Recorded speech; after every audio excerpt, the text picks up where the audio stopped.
Namaskar, very good morning student. Myself Anjum Abbasi. I am working as assistant professor in Galgotias University. So today I am going to take your class.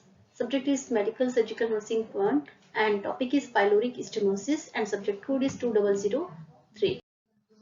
So definition. So pyloric stenosis is the narrowing of the pylorus, the opening from the stomach into the so pyloric stenosis or pylorostenosis is narrowing of the opening from the stomach to the first part of its small intestine, which is known as the duodenum. So due to enlargement or hypertrophy of muscles surrounding this opening causes the spasm when the stomach empties.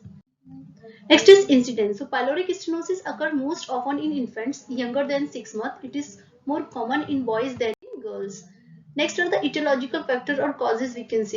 The cause of thickening is unknown and genes may play a role since children of parents who had pyloric stenosis are more likely to have this condition. Next are the risk factors. So genes may play an important role since children of parents who had pyloric stenosis they can have this. So this is the same as next is pathophysiology. So normally, as we know, food passes easily from the stomach into the first part of the small intestine through a valve which is called as the pylorus. So with the pyloric stenosis, the muscle of the pylorus are thickened. This prevents the stomach from emptying into the small intestine.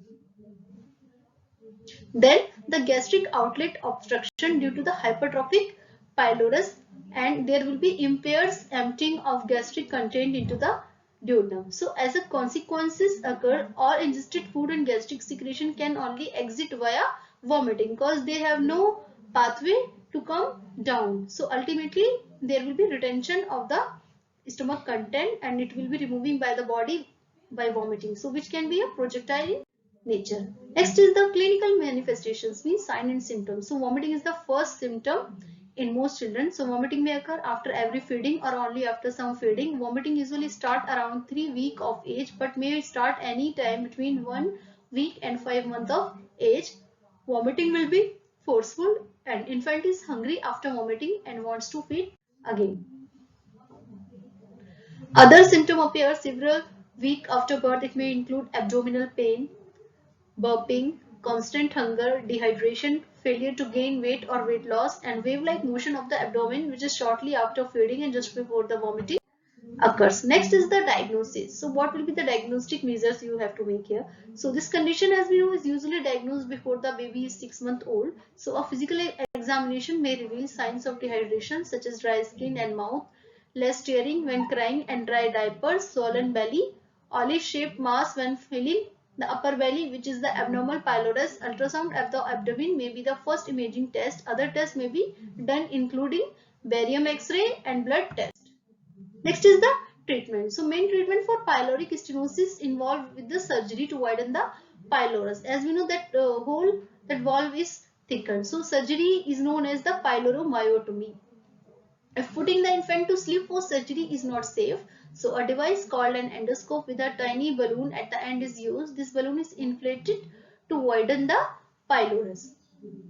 In infant who cannot have surgery, tube feeding or medicine to the legs, the pylorus is tried. Next is the surgery.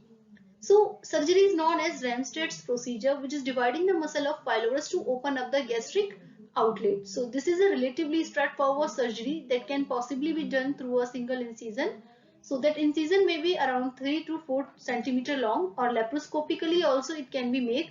So that need tiny incision depending on the surgeon experience and preference. So student, this was about the today's class.